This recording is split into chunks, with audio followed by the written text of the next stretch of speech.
Welcome to EQ Pod, the space where emotional intelligence fuels real leadership growth. If you've ever walked into a meeting already exhausted for someone else's outburst, if you've found yourself reacting when you know you should be responding, or you're trying to lead calmly in a workplace where tempers run hot and egos flare fast, this episode is for you.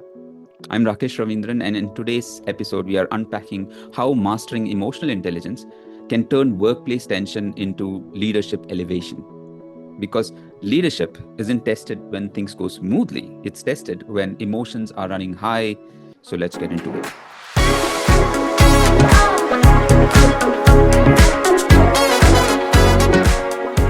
We often think of leadership in terms of goals, metrics, and strategy. But then you have to understand, and I'm pretty sure most of you know, is the real battle of leadership is emotional. Because you're dealing with people. People are emotional, and there is always some emotion that you have to deal with in any situation within a corporate world, right?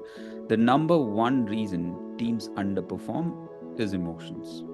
The number one reason leaders lose credibility are emotions. The number one reason brilliant people get stuck, emotions, when it is unmanaged, right? Unmanaged emotions. It's either theirs or someone else's. According to Talent Smart EQ research, 90% of the top performers score high in emotional intelligence. And EQ accounts for 58% of the performance in all types of job. And yet, most of us were never taught how to manage emotions, only how to hide them. And what's the result because of that? We either suppress them until they explode or let them drive decisions we regret later on. Either way, we lead reactively instead of strategically, instead of being intentional in our leadership. Now, let's call it what it is. It's tantrums in workplace. And tantrums aren't just for toddlers. In the workplace, they look something like this. And I'm going to give you those pointers. The micro outburst. You know this one. It's not a full-blown meltdown. It's the small stuff, the sharp Slack message or the MS Team response, or sometimes that email you respond to out of anger or frustration. That the other type in this is basically that fine, I'll just do it myself, the sigh, right?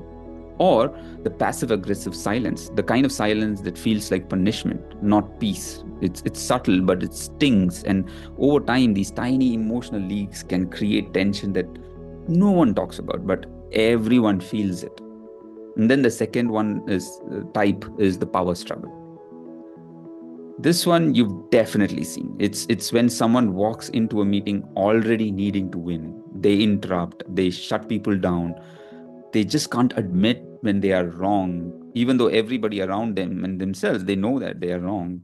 Or maybe it's the team member who's constantly fighting for credit instead of fighting for collaboration. It's not just ego, it's insecurity disguised as control, and it creates walls fast. And then the third type is the emotional dump. Now, this one's tricky. This is when someone starts unloading personal stress in professional space. You know, those meetings where things suddenly feel very heavy, but also kind of misplaced. It can blur boundaries, leave others feeling uncomfortable, and the shift of focus away from the actual solution. And look, we all go through stuff in life, right? But emotional dumping without context or consent, it drains the room. And then there is the passive explosion type. Now, this one might not look like tantrum at all, but it is. These are the ones like gossips, sarcasm, delays, that, the show, whatever energy. This is what happens when emotions don't get expressed. So they leak out sideways. It's quite unspoken, but it's just as damaging, if not more, because it erodes trust quietly and slowly poisons the culture. And here's the thing, all of these behaviors, right, they chip away at trust. And when trust drops, performance doesn't just dip, it just breaks down. So now, what do we do, right? What do emotionally intelligent leaders do differently in these situations? So emotionally intelligent leaders don't suppress emotion. They recognize it, they regulate it, and then respond to it. And here's how you do it. I'll give you some pointers. The first one is name it to tame it. Here's something most people don't know. When you simply name the emotions you're feeling, you actually reduce its intensity. There is neuroscience behind this. Labeling emotion calms down the amygdala, it slows it down.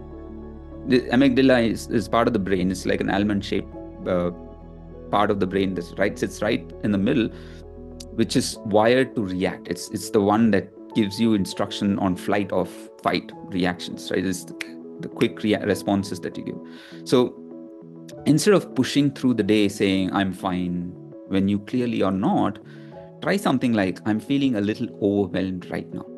Say it out loud if you can.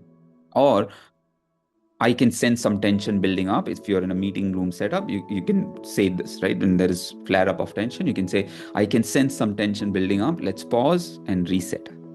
It's simple, but that one honest sentence, it can shift the energy in the room. People will feel safer. You feel more grounded. And that's the power of it. And the second one is decode before reacting. And this one's a lifesaver. Before you react, take a breath and ask yourself, is this really about me? What's actually going on here? What might this person need that they're not saying out loud?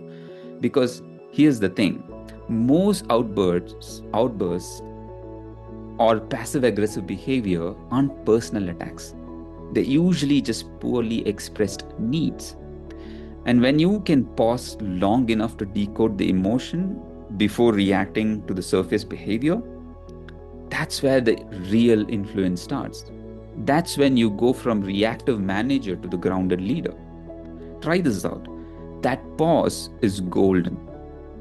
We as leaders, whether you're an introvert or an extroverted leader, feel this need to fill silence. A lot of you might have called it out as well. Oh, awkward silence in a online meeting. It's okay. There's nothing wrong with it, especially if you're in a one-on-one conversation with any of your team members. That silence could reveal so much. Let that other person you talk to feel the pressure of having to respond, and they will start sharing. And that's when you become the grounded leader. And then the third one is lead the emotional tone. Whether you realize it or not, your emotional state sets the tone for everyone around you. Remember, people take cues from you constantly, subconsciously. They're not actively looking at your body language and reading and reacting to it, but subconsciously they take cues from you every moment. Your team doesn't just listen to your words, they feel your presence. If you walk into a meeting room, meeting this tense, distracted, or irritated, guess what? That's the vibe they carry on too. But if you stay steady, even when things get messy, your team anchors to your energy. You don't have to be super bubbly or cheerful all the time. You just need to be emotionally consistent as much as you can. Because emotional leadership isn't about being loud, it's about being regulated. Remember the word regulated. And then the fourth one is create safe expression without drama. Now, let's be honest. Emotions in the workplace will come up. It's inevitable. People will get frustrated. People will disagree. That's normal. That's human. What emotionally intelligent leaders do differently is create space for those emotions to show up without letting things turn chaotic. They say things like, let's talk this through, but respectfully, right? Remember, this is something that you can use as golden phrase. When you see conflict arise, say this. Let's talk this through, but respectfully. Or, this is a safe space to share. Let's focus on what we can control.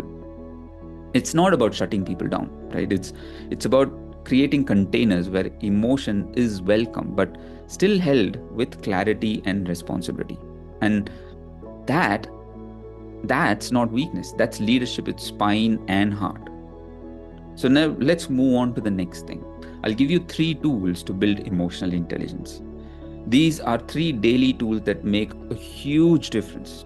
Tool number 1 is the emotional check-in, twice a day, just 60 seconds.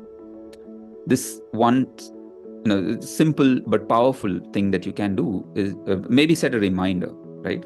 It could be noon, middle of the day, or maybe at around 5 p.m. in the evening, and just check in with yourself. It's not your to-do list, not on your calendar, right? But ask yourself this: what am I actually feeling right now? And then what triggered this feeling? And then what do I need in this moment? Is it clarity, a boundary, or maybe just a quick breather? And that's it. No journaling, you don't have to write it down, no deep dives, just a quick emotional scan. And that's where the magic is. When you do this consistently, you start to see patterns. You will notice what people, what types of tasks, or even what time of the day trigger a certain emotional state in you. And with that awareness, you get your power back. Yeah. And then there is tool number 2, the pause phrase. Right? You ever find yourself mid-conversation and feel your emotion just rising? Maybe someone says something that rubs you off the wrong way, or a tension bomb drops unexpectedly. Your nervous system's ready to snap or shut down fast. Your flight or fight reaction. That's the moment to drop in your pause phrase. Yeah, a pause phrase would be something like, "Give me a moment to think that through," or "Let's step back and revisit this calmly." Right? It's not about freezing the conversation. It's about slowing the emotional charge behind it, because a 5-second delay can save 5 months of fallout. What it does is it gives you space, it gives others space, and it tells the room, I lead with intention, not reaction. Right? So that pause, like I said earlier as well, is golden. Look forward to it every chance you have. And then the tool number 3 is emotional debrief during your one-on-ones. All right, now this one is a game changer, especially after a tension or a disagreement. Next time there is a moment of friction, big or small, doesn't matter. Circle back to that in your next one-on-one. Not with the blame, not with performance review or saying something went wrong, but with curiosity. Go in with genuine curiosity. You might want to ask something like this: hey, what did that moment feel like for you? Right? What did that feel like for you? What was happening? Or looking back, is there anything we could have done differently? So these are some of the phrases that you can use. Now, I get it. This might feel awkward at first, but trust me, it builds so much trust. Especially if it is the first time you're bringing this up and showing curiosity, it will feel awkward, but go forward anyway. Believe it or not, people on the other side, all of us have a way of understanding things, looking for the good in others, right? You're not trying to turn your team into a therapy group. That's not the point. You're just modeling emotional responsibility in this situation. You are showing that it is okay to feel, it's okay to learn, and it's okay to grow together. Yeah, and when people feel safe bringing their emotion into a conversation, you will find that performance, loyalty, and respect all level up together. So, as a closing, here's the truth. Every leader will face emotion in the workplace. There is no way around it. The question is, are you leading that, or are you letting the emotion lead you? From tantrum to triumph isn't about becoming a different person. It's about upgrading your emotional intelligence. The best leader, they don't suppress emotion. They translate it. They translate it into trust. Remember that.